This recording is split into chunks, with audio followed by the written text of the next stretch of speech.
Hey, what's up guys and welcome back to Anime King 2, and today I'm going to be giving you part 7 of What If Godlike Naruto was sent to the Marvel Universe. Remember to get this one to 100 like as usual, share this to all of your friends in your social media platform, and also guys, go ahead and check out the brand new episode of What If Naruto and his clan was betrayed by Konoha over on Anime King 3, and enjoy that guys. And remember, for new, yes, I indeed have 4 channels: Anime King, Anime King 2, Anime King 3, and Anime Prince guys, which I post what if on every single day for you guys to enjoy. So go ahead and destroy that red subscribe button and become a part of the Anime King family, and thank you for all of your help and your support. And yeah, without further ado, what is to begin this new episode? Don't forget to turn on bell notifications to see exactly when I post. So let's jump right into this new episode. Start the intro.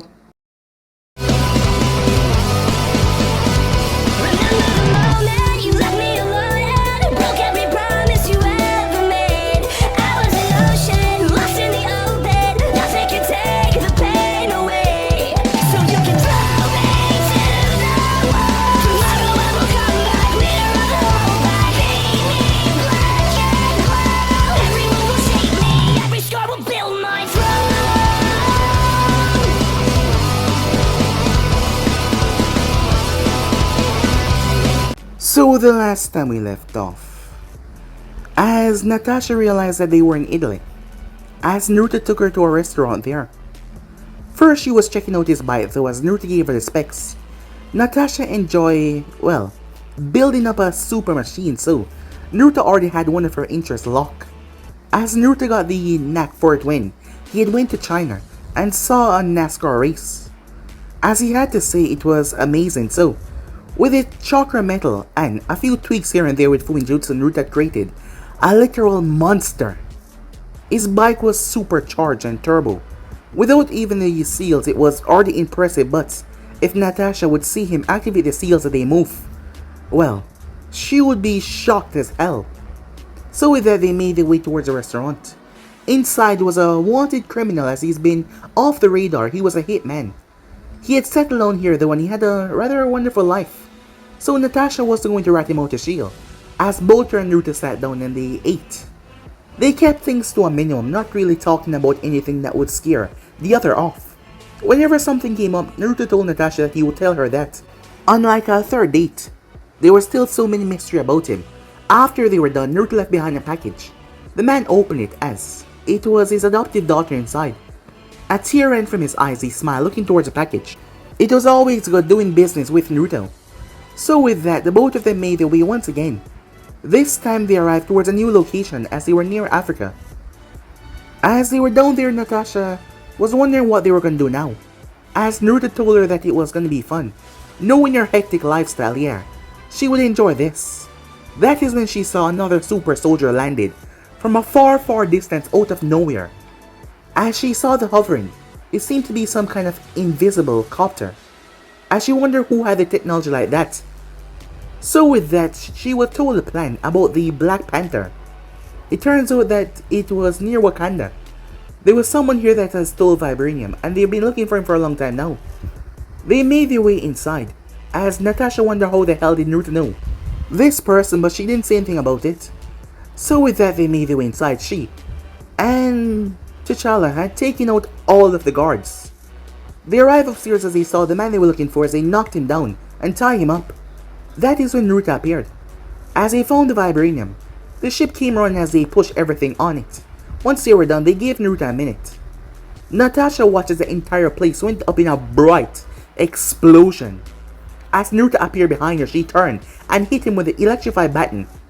He startled her, however, he was barely even hurt. He was completely fine, only his shirt was a bit burned.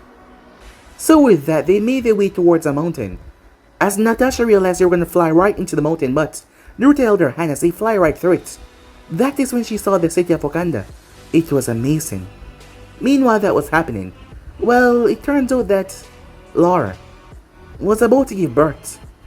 And Clint was the only one there because the other woman was giving birth and the woman was already there to help her with that. So Clint was the only one here as he had to rush and get the binder, as he was rather nervous, but he was gonna do this. With that, Naruto and Natasha made their way, as they spoke to the king and all of his guards that were there. There were a lot of other leaders of the tribes there as Naruto sat down with them.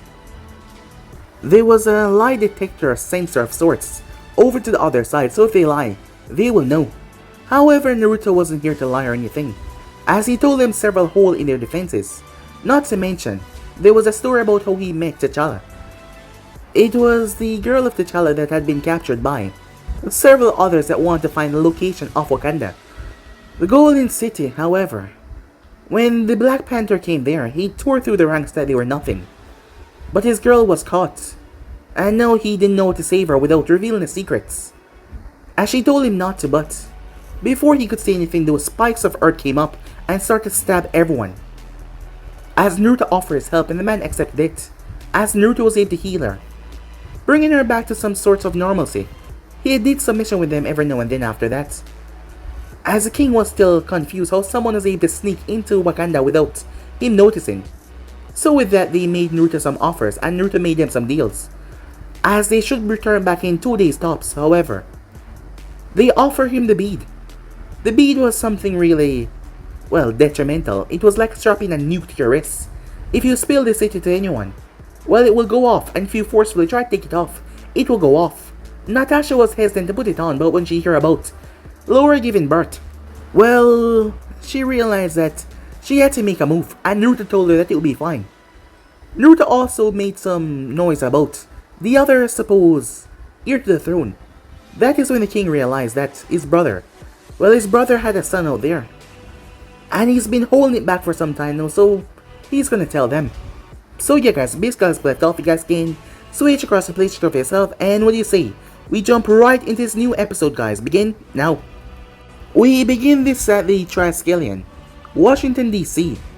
The date was January the 29th, 2007. Have you found them? Asked Fury, as he was pacing and rubbing his forehead. In front of Fury was Coulson, who was managing a team of techs who should be monitoring where Romanoff was. But of course nothing went as planned. It was the same like every situation that Naruto was involved in. The first incident was how they suddenly ride off when they were at Clint's homestead and they just vanished. Only Coulson was present at that time. But when Romanoff emergency band had not shown up anywhere in the world, that is when Fury decided to bring in a team of techs. As the techs were looking through, but it was a good thing that Coulson received a message from Romanoff saying that the band had short circuit during transport. Coulson was able to pinpoint their general location, which was Rome, but anything too precise was off the radar. Her phone location showed that it's jumping everywhere in Rome, in no pattern or no timing. He was able to find the phone location, and now, yes sir, it's somewhere in Durban, South Africa, said Coulson. Durban? Why the hell would they be in Durban? Fury asked as he was scanning various reports that was in his mind that came from that general location. A few seconds after thinking, he came up with an idea that was a bit out there, but knowing Naruto, it was possible.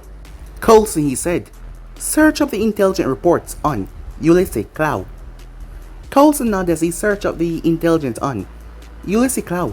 When his profile came up, he sent it towards a big screen. Ulysses Cloud, age 40, well-connected black market weapon seller, top 3 on the Interpol list, mainly operating a salvage yard near Durban. Are they going to take him down, said Coulson. I'm not sure if I should or should not support this. The political blowout, if this is ever connected to S.H.I.E.L.D., will be such a massive pain in the ass to sort out, but removing a piece of crap from the surface of the earth is such a great payoff. Fury mused to himself, but everyone heard it. Coulson, send that satellite readjustment and an orbit lock. I want eyes on that place as soon as possible. Coulson and his team quickly got on that. 5 minutes later they had surveillance over Durban.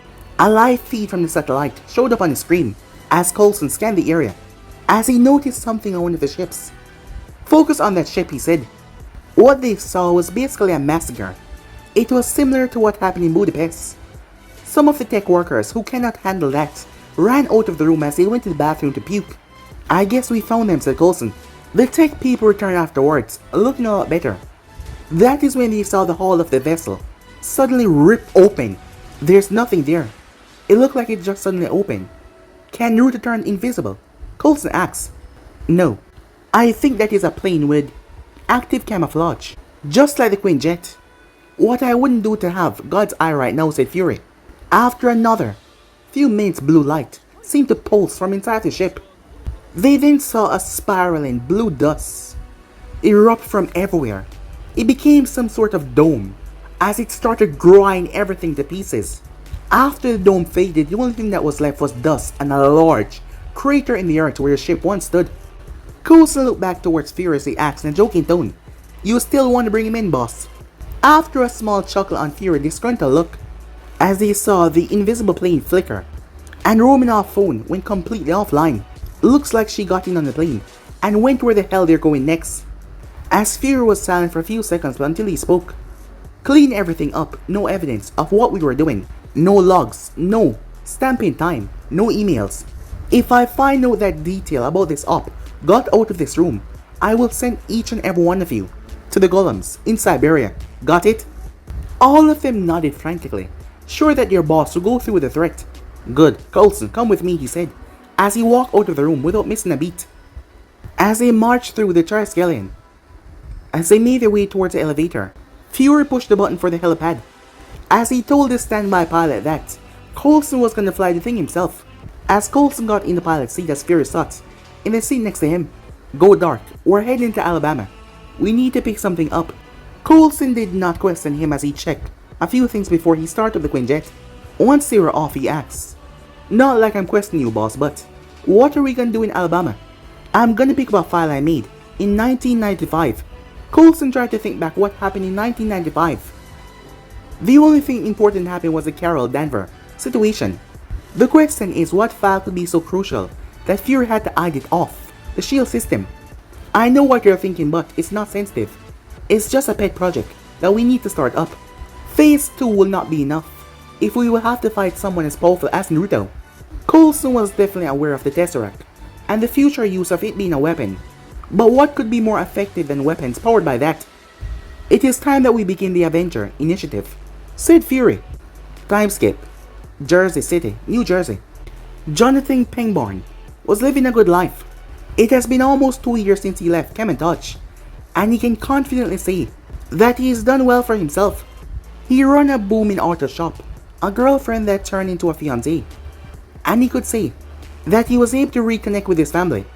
But even after all of that, there was one thing that he never forgot to do, and that was the mission that the Ancient One gave to him: to find the Yellow Fox. He has been always looking for any news or sign of the fox, but everything that he found so far was just a hoax. That is the reason why him and his fiancée Joanna hasn't got married yet. He told her the moment he found the sign of the fox they would marry, which she accepted. It's like she know that John is still on a mission. The sign is like a hurdle for him to accomplish before he lived happily ever after. Joanna only knows his cover story, but he told her there's more to everything that he told her, and the only time he could share everything is once they are married. They'd almost broke up when he said that. Currently, he's working on a heavily damaged 1970 Dodge Charger for cop friend in New York. "What did you do with this beauty?" Jonathan said, as he was under the hood, checking each of the small parts. Javier Esposito can't help but look ashamed for what he had done, although it was on the line of duty. "You watched the news about the machete killer car chase that went from New York all the way to L95, Javier said. "You mean the guy that mentioned Nab, Alenko Beercat? What the hell are you thinking when you took on a glorified tank with a charger?" Jonathan couldn't help but shout, "Hey, we stopped him. Well, Castle stopped him, but that doesn't matter, we got our guy," Javier said. "How did you find him anyway? I hear that he leaves nothing behind for you to get leads on." "Hey, we found a lead. Well, at least our captain did, indirectly." "Why the hell would your captain be finding some leads?" "Because the Ninetale bargained with him." Jonathan paused when he heard that, as he rolled out from underneath the car. "Who's the Ninetales?" he said. "Some kind of information broker that only deal with military and law enforcement worldwide. He bargained for weird stuff for information. The only catch is he contact you by leaving a package. Everyone is trying to find him, but he's just too good. In the end, they agree that they will use the info, but they wouldn't allow it to get out to the general public. So just don't tell anyone too much, Javier said. Why nine tails? Said Junten. I don't know, but the castle said that the nine tails could come from Japanese mythology. Some kind of immortal fox demon or something, Javier said. Junten leaped to his feet as he grabbed Javier by his shoulders. When did he first show up? Bro, what the hell? Just answer the damn question. Alright. The first reported package was received almost 2 years ago. Now get off me. Junten stood there as he started to scan his mind for everything that he had read inside the libraries. One book mentioned that Nine-Tailed Fox is the strongest yokai, or god, but they only use their power for trickery or pranks. One of their skills are shapeshifting and invisibility. That skill set could explain how to move around and gather information for selling. If a Nine-Tailed Fox demon decided to change the flow of time for its pleasure, that could explain why the Ancient One saw the shift in the future. Javier, I need you to get out of here. I'll fix up your car, don't worry, but I just need you to go away. Junten said forced a while. He pushed Javier out the door. Bro, what the hell, man? You're acting weird. Javier shouted. Go, man. I'll call you about the car later. Goodbye, he said. As he shut the door, he could hear Javier shouting obscenities from the other side. But he had something he had to do. As he went up the second floor and went to his office, he closed the blinds and locked the door. Once everything is locked tight, he sat down as he started to meditate. It has been a while, but he was still able to create an astral projection. The projection traveled far until it finally reached its destination. The Ancient One was sitting down in the middle of a room meditating when she felt the projection coming towards her. She opened her eyes and saw something she's been waiting for a long time now. Master Pangborn, good to see you again, she greeted, as he bowed in respect. I think I found a clue about the fox, said Junten. The Ancient One gestured for him to go on. There seemed to be an information broker that is helping the military and law enforcement. No one saw or heard him. He only left behind packages with information and a price. The only thing that identified him is the name that he left behind, Nine Tails. The Ancient One was thinking, how can a nine-tailed demon be so strong that not even Time Stone can see its past or future? As she thought about the implication of a powerful demon loose upon the world. Master Pangborn, it looks like you have succeeded upon your mission. I hope you have a good and enjoyable life. May we see each other again. Thank you for everything, Master. You all are invited to my wedding, whenever or wherever it might be. He expressed his gratitude with a bow before he disappeared. The Ancient One made her way towards the training ground. When she reached, she called out, Master Mordo, assemble a team. You're going to look for a nine-tailed fox. Mordo stopped what he was doing and turned towards her. Meanwhile, where the hell are they, said Clint, as he was walking back and forth on his porch. 30 minutes ago, he and Laura determined that the baby did not turn around inside her womb. The baby is breech, causing the labor to be more dangerous for her and the baby. They only notice it when Laura's contractions continue to strengthen. But the baby can't seem to be pushed out. Running out of time and options, he decided to call Natasha. Unlike Clint, who only has first aid understanding, Natasha has an extensive repertoire of medical knowledge that can help him, and Naruto teleportation ability can bring her anywhere instantly. But Natasha's phone was somehow out of range, which was total bullshit because it had a global network communication. However, Laura had heard what Naruto said to Natasha. The knife are special, just throw it anywhere, and I'll know when you're in danger. As Clint didn't have another choice, so he searched the box of knife. He ran out of the door and threw it on the ground. That was 5 minutes ago, and he was slowly losing it. Laura was still upstairs, trying to hold on, waiting for Natasha, but the baby will get out one way or another, without complications. He was about to go upstairs when he heard another cry from Laura. However, Naruto and Natasha quickly appeared. He was about to go on a long tirade about what the hell they are, but she didn't give him the chance. Before you say anything, we have a lot to do. As she walked inside, followed by Naruto. Get a tub of water and get a lot of towels. After that, go be with Lila. She needs you right now. Naruto and I will handle it. Clint was about to complain about Naruto, but Natasha cut him off once again.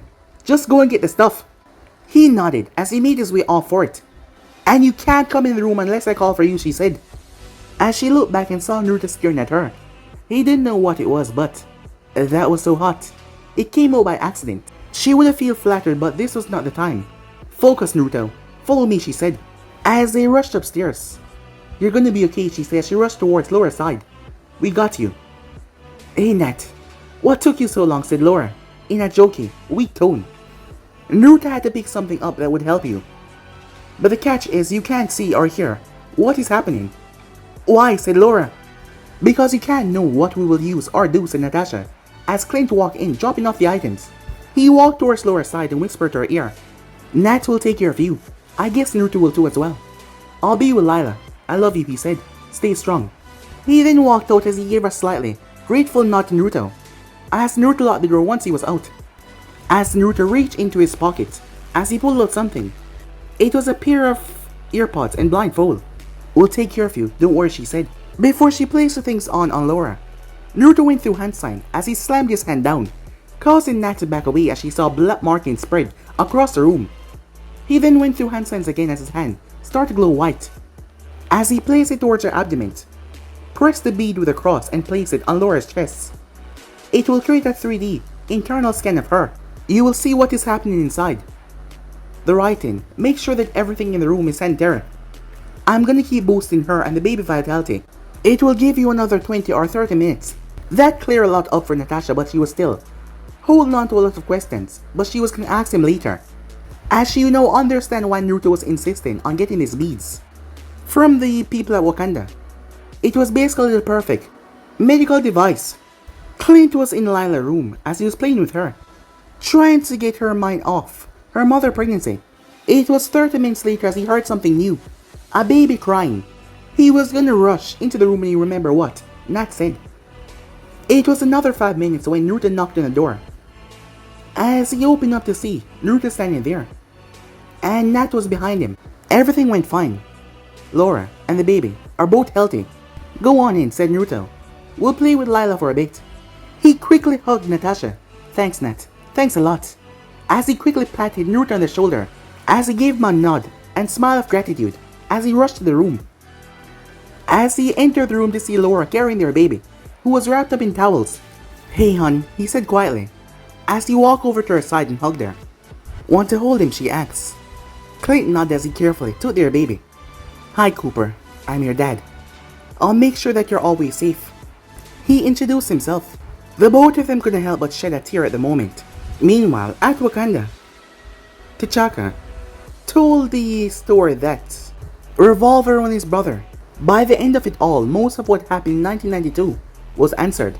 MK2 and T'Challa are most affected by the revelations.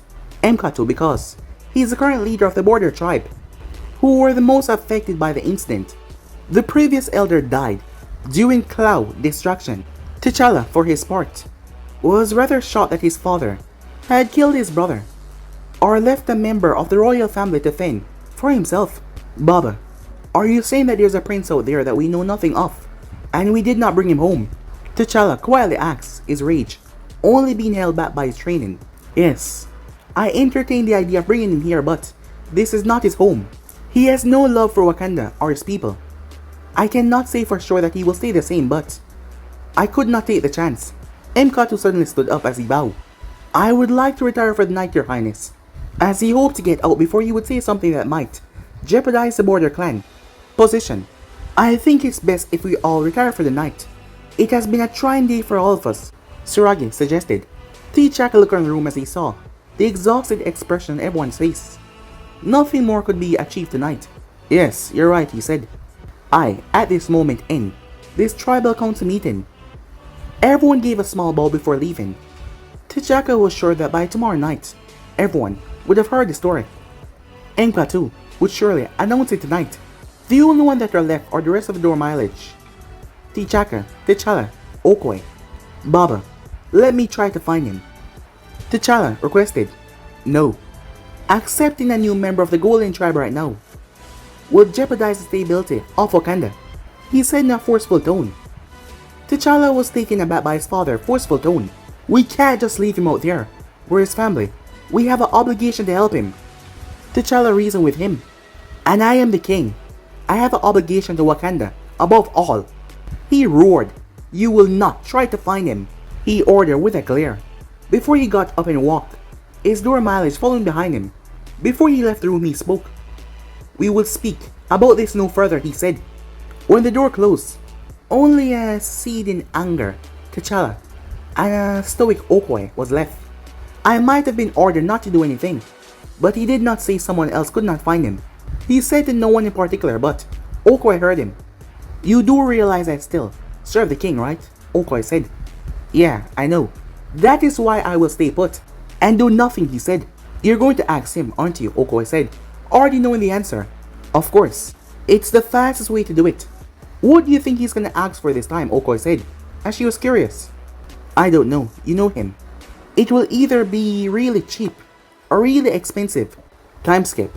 Clint left the master bedroom. As he left Laura and Cooper to rest up, bringing a new life in the world must be really exhausting. As he went to Lila's room to check on his guests, as he was getting close to his daughter's room, he heard laughing. Seems everything's okay on their end. He knocked. Before he opened, what he saw floored him. Natasha, Naruto, and Lila were playing with a robot bunny. If he focused on that alone, everything might be okay. But behind him there was a massive amount of toys and dresses that did not come from his daughter's closet. And he was sure he knew who to blame for this. They did not stop playing as he cleared his throat. Lila and Naruto looked towards him with a similar expression. This just served to annoy Clint even more. How the hell can a 20-something man look like his angelic daughter? Natasha, on the other hand, found this rather hilarious as she covered her mouth, stifling her laughter. Hi daddy, look at what Ruto gave me. Lila said she held up the robot bunny. Clint wasn't even sure that that kind of toy was commercially available. That's great, honey. Would you mind if I borrow Aunt Natasha and Naruto for a moment? Oh come on, there's no need for that chick. I mean Clint, said Naruto. As Clint's eyebrows started to twitch, a smile started to falter. As Naruto faced Lila and hugged her. I had so much fun playing with you. I'll visit you soon. As he turned to Natasha and gave her a quick kiss. I'll pick you up in 2 days. Just keep the knife on you.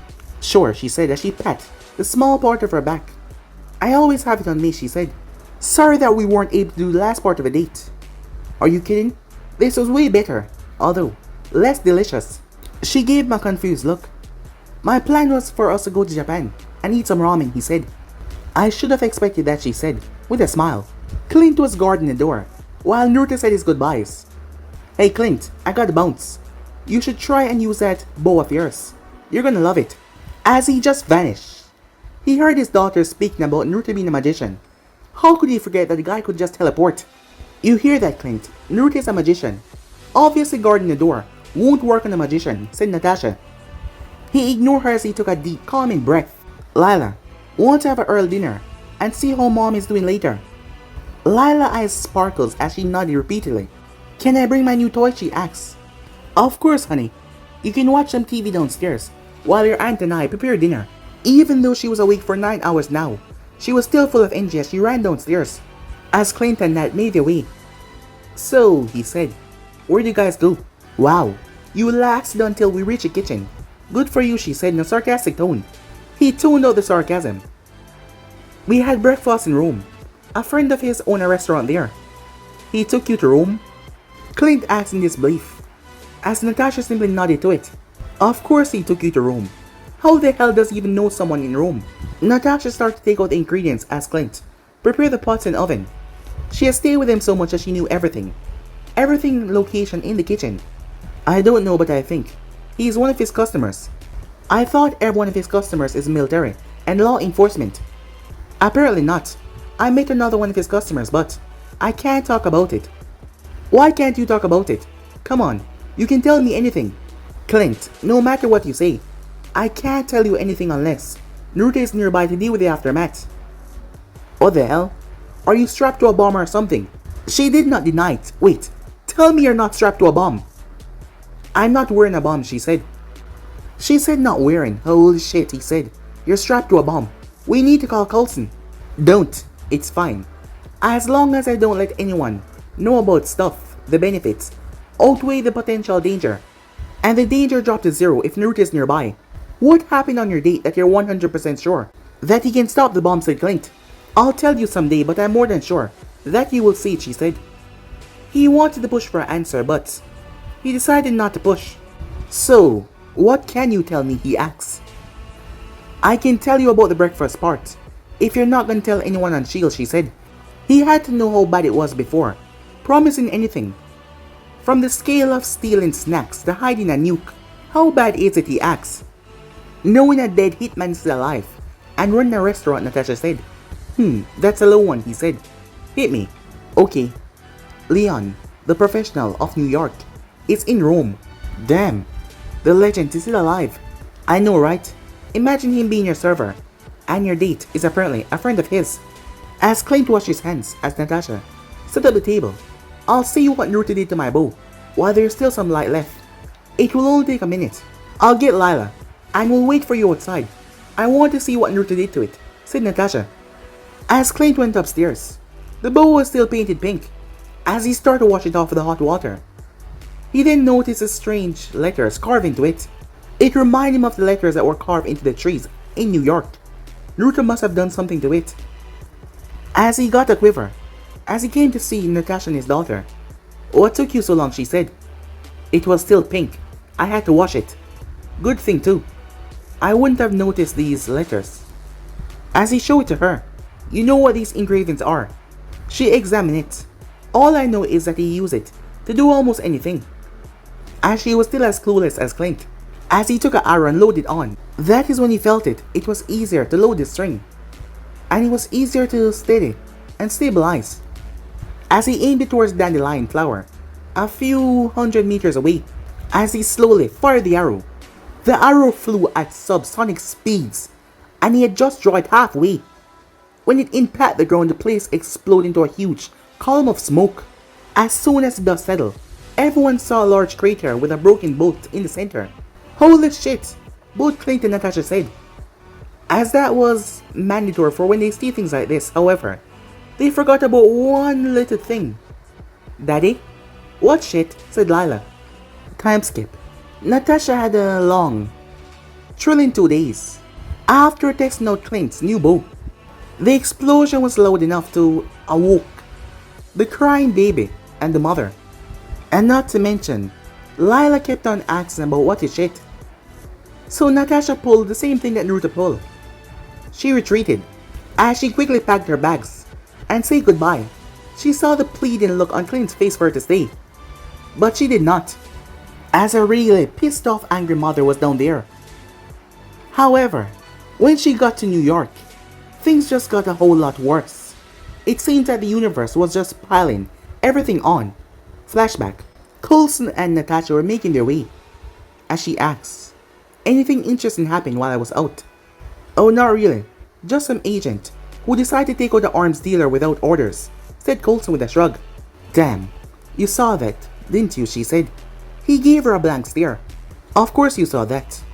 I'm just gonna report to you there, so I don't have to repeat everything. After doing the scan at the door, they went straight inside. When she and Coulson sat down, she saw the title on the report on his decks. Avenger Initiative. Nice to see you, Romanov. How was your date? Fury asked. His tone was really friendly, and that made Natasha all the more nervous. Nothing out of the ordinary, boss, she said, in a straightforward tone. Oh, so taking out Clow is a normal thing, he said. Let me correct myself. Nothing out of the ordinary for Naruto, she said, enlightening me by answering some of my questions. What happened to the emergency ban? The thing short-circuited after the jump, but I think Naruto knew about it because he was the one that asked me to contact you. I guess he's the one that also made your phone signal jump all over Rome. My signal jump? She asks. Well, I guess that answers that, he said. So where did you go? As Natasha started to panic. She can't say where they go because that might expose Leon to Shield. I don't know. Naruto teleported us in the alleyway behind the restaurant. All I know is it's a family restaurant with quiet booths. And it's far away from the center because it's really quiet. She lied right through her teeth. He studied her for a moment, trying to see if there was any tell of her lying. However, she was one of the best, so he gave up. What happened after that? We exited out back, and he teleported us to some tree limb. I only knew that we were in Durban because Naruto told me after I managed to squeeze it out of him. And I can't say anything else, boss, she said. We are the only ones here, and the room is in a communication blackout mode, he said. You can say anything here and it won't come out. I can't say, boss, she said to him. I order you to report the events in Durban, he said. I'm invoking Article 8, subsection 14 of the Shield. Agent Handbook, she said. The both of them were surprised to hear that. Article 8 talk about an agent. that can disobey direct orders. Subsection 14 is when the order, if they would say, would cause immediate death to the agent. What can you tell me after what happened when you arrived in Durban, he said, as Fury was trying to find a workaround. Naruto doesn't only deal with military and law enforcement. He has some private customers. Oh, and if you haven't heard it yet, Laura just gave birth. Naruto and I helped her. Damn, mazel tov to him. I'll add a 3-month undercover mission on his file. Said Fury. Clint is one of his best agents. Giving him some concessions will go a long way. I expect you to provide me with an unofficial written report of what you can say, as he thinks that by her writing it, she could reveal more to him. Moving on, he pulled a piece of paper as he handed it to her. I want you to read this to me. She scanned the paper. After reading it, she realized what Fury wanted to do. She didn't know how she felt about it. You want to assemble a team of enhancements that can fight against Naruto. Not him. Someone like him. That is not on our side. We don't know who or what else is out there. Naruto may not be the only one else out there with his power level. Hell, chances are there's someone stronger than that guy. I want to be prepared for any eventuality. I want to have a symbol that humanity can rally behind when dark times are upon us. But despite what he just said, the both of them heard the underlying message. If Naruto turned, they will take him down. This is not a long list, boss. And let's be honest, Barton and I are barely enhanced, and the other guy is a loose cannon. Yes, I know. That is why I want to know if Naruto is a viable option on this team. Power-wise, more than qualified. But on the personality side, there's a problem. Naruto might look like he loves the spotlight, but he thrives in the dark. The same problem with Barton and me. You won't get your symbol with us, besides. Naruto is even more unpredictable than the big guy. Do you have any idea how to make him join the Avenger Initiative? You need to make him want to join. Any other option will get him to reject the idea and make him an enemy. And we both know the last option is a worse outcome. Fury thought about it. There was a lot of things to work out. That's all, Romanoff, he said. I'll expect your report by the end of the day. As he dismissed her. End of flashback. The following day wasn't even better. She was in her office as Naruto decided to do a surprise visit. Before going to Wakanda, it would have been a cute thing to do with other girls, but Natasha is a world-class spy. As soon as Naruto played Guess Who on her, she drew her gun and shot him multiple times in the stomach. The alarm started to blare all over as the sound for the gunshot resonated through outside. It is a good thing that Naruto is immortal and can take bullets. Bullets upon bullets from a 9mm. He gave her a quick kiss before he started to write something down. The next thing she knew, he took her hand, and then they were in Wakanda once again, as she felt the tension from the Borderline tribe members. Once again they sat on the lie detector chairs. Nothing new came except she now knew that Naruto left the packages just to mess with the king before. The king was between pissed and entertained. The tension only lifted a bit after Naruto had gave them all a taste of his cooking. Even her. She had to admit, it was amazing. It was then that she realized that the hottest new fast food was owned by Naruto. As expected, the tribal council approved the opening of Naruto restaurant. The next request was also approved. Apparently, they all want to see if Naruto could damage a piece of pure vibranium. Flashback. The tribal council, the royal family, the Dura Mileage, and the guards of Wakanda, scientists, and Natasha are in one of their transport 10 meters off the ground, 50 meters away from Naruto, who was without his kimono beads, as he was playing with a pure piece of vibranium. They saw him on the spectral in front of them. The screen was showing him, looking over it. Your Majesty, with all due respect, no one can destroy pure vibranium. It can only be changed from one form to another. It's a perfect replication of the law of contrast to a mass. A scientist told the king, you know that, I know that. But there's nothing lost in this experiment. Either he destroyed the ball, and we learned something new, or he doesn't, and we just took a pleasant stroll outside the city, the king said. As for Naruto, he kept on tossing the ball until he placed it down on the ground. He then removed his jacket and shirt as he placed it behind him, and they vanished. I still can't figure out how he does that. The largest thing I saw him did that with was his motorcycle. T'Challa said a bit loudly, answering everyone's question that he did not ask, as he was the one holding on to Naruto's kimono beads. Natasha studied Naruto's body without his clothing.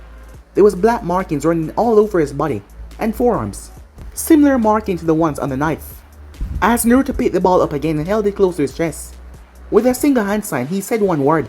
Black flames erupted around his body, covering everything. The fire was so hot, they could even feel it from 50 meters away. They had to move back until they were half a kilometer away. From that distance they could see the ground breaking up, the dirt melting away, the rocks melting to pieces. The air started to flash lightning, probably due to the formation of plasma by the super heated air. As Naruto was perfectly fine, after 20 seconds it died down. As Naruto stood on top of a lake of lava, 20 meters wide, in his hand was a pile of dust. He made a single hand sign, the cold air came down, and the lava immediately solidified. The wildfire quickly vanished. Great Bask! How can anyone survive that? T'Chaka said in awe. What did he say before the fire erupted? T'Challa asked. I think he said Amaterasu. Okoi said. The Japanese goddess of the sun, said Natasha. A fitting name, the king said. Your Highness, the fire burned as hot as the surface of the sun, the scientist said, and it doesn't appear to be its hottest because the temperature kept on climbing. As they looked to see Naruto jogging towards him, his shirt back on, as he jumped up towards the carrier. As Naruto walked over towards the scientist and opened his hand. Look into this for me, he said, as he dumped the black powder in his hand. As he then noticed they're all staring at him. What? Is there any dirt on my face, he asked. End of flashback. Natasha could have punched him silly, right there and then. But his silliness was what made him more enduring. She hated that she was falling quickly, but there was nothing she could do about it. Naruto experiment changed a lot. They considered vibranium to be their most sacred metal. The royal family held a small gathering and celebration for their new friends in Wakanda. Well, it's more like they're trying to bribe Naruto to do more tests and job for them. As Naruto went batshit crazy during the party, he was able to drink out T'Challa, who she now knew that he has a similar skill set to Captain America. They decided to leave when the party was dying down. But before they could leave though, T'Challa had pulled Naruto aside. Flashback. I have a job for you, T'Challa said, once they were out of the way. Let me hear the details first before I give my price, said Naruto. I want you to find my uncle's son. As Naruto thought about it before he pulled out a folder from behind him. Are you gonna contact him, Naruto asked, as he lifted the folder. Yes, I intend to bring him home, said T'Challa. Damn, I can't give this to you in good conscience, said Naruto. Why? Said T'Challa. How can I put this slightly? Oh yeah, he will destroy Wakanda, said Naruto. What? Said T'Challa. His whole life, he's been preparing for one single purpose. Be the king of Wakanda and basically take over the world. Of course, it's for fighting racism against dark-skinned races. But Wakanda will eventually fall if he becomes king. So what do you want me to do? Just forget about him? Nah, I'll make contact with him. We just need to keep everything Wakanda away from him until he changes worldview. As T'Challa thought about it, the plan made a lot of sense. Alright, he said. Thank you. Hold up, said Naruto. I haven't said my price yet. Right, I forgot about that. So, what's your price? A copy of how vibranium suit could be made. You want to know how to make a suit, not a suit itself. I was gonna make Natasha a suit, but I have another material in mind. So I just want to know how to make one. Natasha, who was nearby listening in, perked up when she heard that. Having a suit made by vibranium would be awesome, but Naruto had melted the vibranium. And he had something else in mind to make the suit out of that meant it was probably more durable. And she was interested. I can do that, but I want monthly updates about it. I'll call you over the beads, so that you can pick it up. End of flashback. Natasha can't believe what happened in the past 2 days. But the most shocking thing that happened was after she brought him to the safe house. One thing led to another, and now they were in a bed. Well, naked. What are you thinking, Naruto asked. Just how crazy the last 2 days have been. As Naruto gave out a small chuckle. So, what happened to the second and third date? I thought this was the second date, she said. Nah, this is not the second date. It's more like a business trip or something, said Naruto. You still have to plan for the second date. As he leaned in and kissed her on the forehead. Yeah, and you're still gonna teach me how to build a bike. But in the meantime, she said as she flipped him over, as she climbed on top of him. I have more enjoyable activities on the mind, she said, as she leaned in and kissed him deeply. Time skip. Natasha woke up. As she felt sore and stiff, she twists and stretched, relieving the soreness. That is when she smelled the heavenlies, eggs and bacon. Normally this would be wonderful, however, she started to panic as she looked over towards the watch. Shit, she said. I guess I'm on an unexpected mission, she thought to herself as she made her way to the bathroom. As she got washed up, she came out in her black bathrobe. When she got out of the bedroom, she saw Naruto plated the fresh toasted bread. Good morning, Nat, or should I say good afternoon? I made breakfast, so I guess it's morning, he said. She sauntered over towards him as she kissed him. This looked wonderful. Probably tastes wonderful as well. You could probably take over the world with your cooking, she said. As Naruto's range of cooking go far and deep. Come on, she said. I want to taste your food again. Don't exaggerate. You just tasted my food yesterday, he said, with a slight blush. Sometimes his insecurity peeped through his confidence, and Natasha could see something deep behind those eyes. Something sad and dark. Come on, she said. I want to get some calories in after last night, as she sat down. As the both of them started to eat. Nat, said Naruto after a while, you're a world-class assassin. Just ask the question. She choked a bit. She thought she was being subtle, as she drank some water to wash down the food. Alright, she said. There are some things I want to know about you, before any of this. As she pointed at Naruto and herself. Call me old-fashioned, but I want to know more about the person that I'm gonna have a relationship with. You want to be with me, he asked. His tone was hesitant. Naruto, I strapped a bomb onto my wrist, because you said it was alright. I think we're past the new dating stage. Alright, sorry about that, he said, as he scratched the back of his head. I have a real question that I need to answer to because it will explain everything. Are you human, she said. Before I answer that, said Naruto, I want to know what you think I am. Two ideas are running through my head. One, you're an enhance. This would explain most of the things you can do. But there's a problem with that. Which is, said Naruto, enhanced humans only have one ability.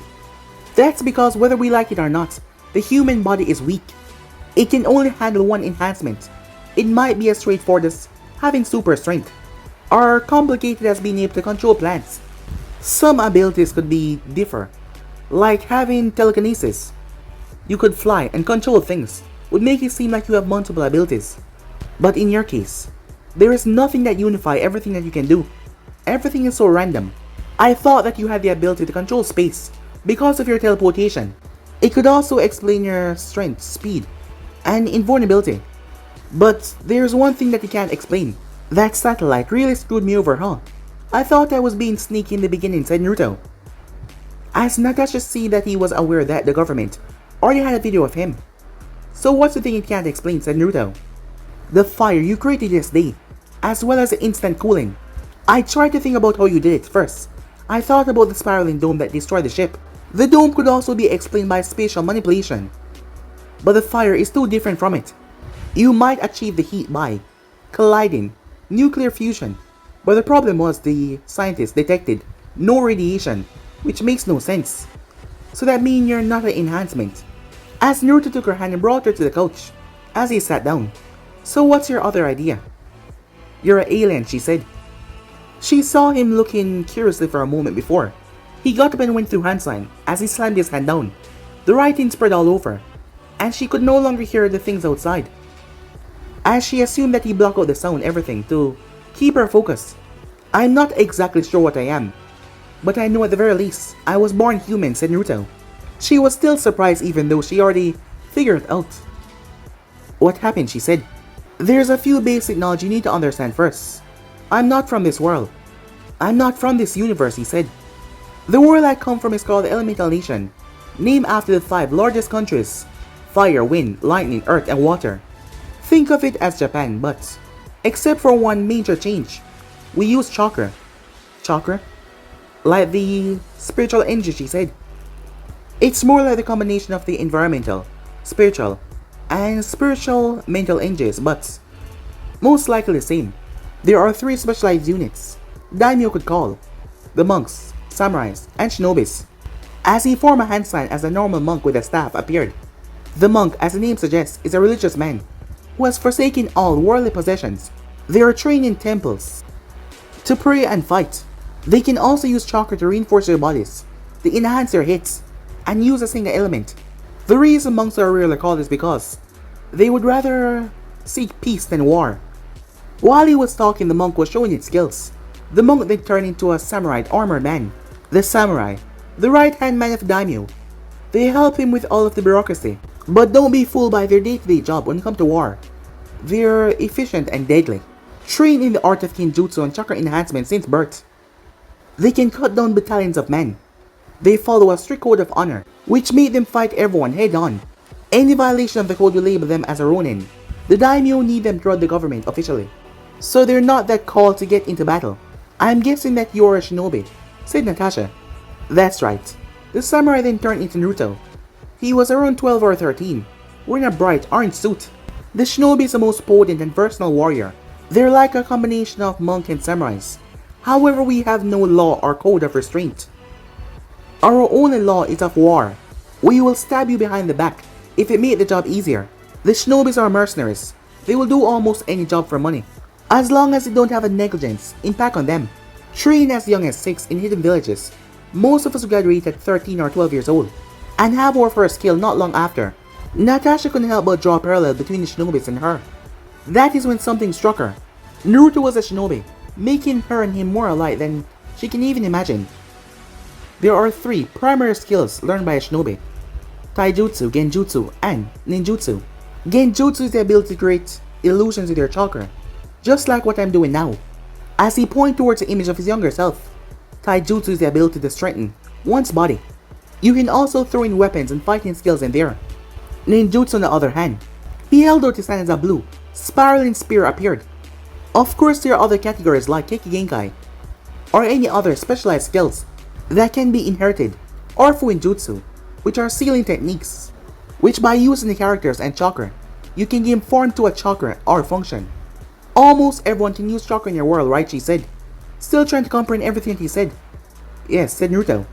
Then why do you say you're not sure if you're human? Let's go back a bit, said Naruto. In a world full of chakra, some things are bound to be different, right? She nodded. Behind him, 9 monstrous beasts form. In the elemental nation, there are 9 immortal beasts, made from unlimited chakra. Each of them can theoretically wipe out all life on the planet. They are walking calamities who have different type of abilities. Now what do you think the hidden villages will do with these powerful beings? She tried to think about the positive side of humanity, but her mind switched towards the Tesseract and what they were trying to do. And she knew. They would capture them and harness their power, she said. As Naruto nodded. Got it in one, he said. The hidden villages went after the tail beasts or bijus. They can't control it or use it as they please, so they did the next best thing. They seal it into a newborn baby, making them Jinjulikis, human sacrifice. Natasha saw the image of the 9-tailed fox. It made sense. You have the 9 tails inside of you, she said. The Kyuubi was released from his previous vessel on the day of my birth, wreaking havoc on my hometown. With no other viable candidates, he was sealed inside me. He lifted his shirt, showing the spiral. I left the elemental nations after the 4th Great Shinobi War, because I had enough of the death and violence. I guess I just can't get out of that kind of lifestyle, because I'm still doing this now. As Natasha tried to digest everything he just said. Despite what he said, he just told her that he was a vessel of the 9-tailed beasts, and an orphan as well. They were more similar than they thought, always keeping things close to their chests. I guess we should continue our meal, huh? Yeah. I'll use the bathroom first, he says. He made his way. He locked the door as he made his way inside. Kid, why didn't you tell her about the 9 of us? And you basically being a god. I like her, Kurama. I don't want to scare her away. I think saying that much would make her run for the hills. I think 3 years of mourning is more than enough, said Jaiki. Hinata would kick your ass if she found out that you mourned for her for so long, said Komi. As Naruto couldn't help but chuckle. Hinata would certainly kick his ass as he looked towards the mirror, as a tear ran down his cheek. He washed his face as he made his way out of the bathroom. I just realized something yesterday, she said as he sat down. You just destroyed 50 million worth of vibranium yesterday like that. The same thing that Cap Indestructible Shield is made of, she said. That stuff is worth 50 mil? How rich are those guys that they just make me do anything with that? Natasha couldn't help but laugh at his reaction. How did you create that black fire yesterday? He didn't answer, he just looked into her eyes. She watches they change into something else. Its sclera turned black, iris turned blood red, and the pupil became blue. A silvery, white floral petal formed around his pupil. It had a white glow that was also coming from the inside. What's that? She said. This is what I call a Sharingan, or the Death God Eye. A combination of 3 other eyes. One of the abilities is to call the fire from hell. It's the hottest fire that can be produced. One of the abilities, she said. Yeah, it has a shit ton of it. Too much to get into right now, he said. She understood his message. He didn't want to talk about it right now. Once they were done eating, they sat back on the couch. Fury would skin me alive. He would want to know what happened in the office. And what the hell have I been doing since you kidnapped me, she said. Oh, don't worry about that, said Naruto. Just told him you took a piece of vibranium from a Russian oligarch. Come on, she said, this is Fury. He would investigate what I report.